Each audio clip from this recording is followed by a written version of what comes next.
ધાનેરા તાલુકાના મોટી ડુગડોલ ગામ ખાતે આવેલા ગામની વચ્ચેના ગામ કુવા નજીક અચાનક ગઈકાલે સાંજે મસમોટો ભૂવો પડતા ગ્રામજનોમાં ચિંતા છવાઈ ગઈ છે.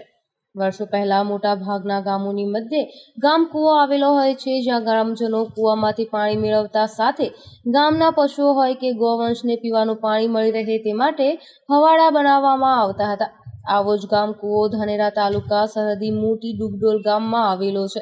જો કે ગત સાંજે અચાનક ગામ કૂવો નજીક આવેલા હવાડા પાસે મસમોટો ભૂવો પડી ગયો છે, જેને લઈ ગામમાં ચિંતા છવાઈ ગઈ છે.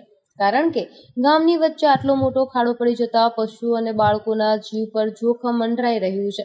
ગ્રામજનોના જણાવ્યા અનુસાર ભૂવાનું ઊંડાણ વધી રહ્યું છે. ભૂવા નજીક ગામનો વર્ષો જૂનો કૂવો પણ આવેલો છે, સાથે ભૂગર્ભ ટાંકી અને ઓવરહેડ ટાંકી પણ એ જ જગ્યાએ આવેલી છે. જો સત્વરે ભૂવાનું પુરાણ ન કરવામાં આવે તો મોટી મુશ્કેલી સર્જાઈ શકે તેમ છે.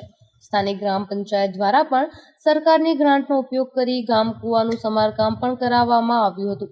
જો કે ગત સાંજે અચાનક ભૂવો પડી ગયો છે. અત્યારે તો ગ્રામજનોને બાવળના કાંટા નાખી ભૂવા તરફ જવાનો રસ્તો બંધ કર્યો છે, તેમ રણમાજી ઠાકોરે જણાવ્યું હતું. ગામ કૂવાની નજીક પડેલા ભૂવાનું પુરાણ ઝડપી ગતિએ નહીં કરવામાં આવે તો રખડતા પશુઓ અંદર પડી શકે છે, જેથી સ્થાનિક તંત્ર મુશ્કેલી વધે એ પહેલા ભૂવાનું પુરાણ કરે તેવી માંગ ગ્રામજનો કરી રહ્યા છે. મોટી ડુગડોલ ગામમાં વર્ષો જૂનો ગામનો કૂવો કહેવાતો, જ્યાં ગ્રામજનો પાણી ભરવા જતા હતા અને હવાડેથી પશુઓ માટે પાણી પીતા અને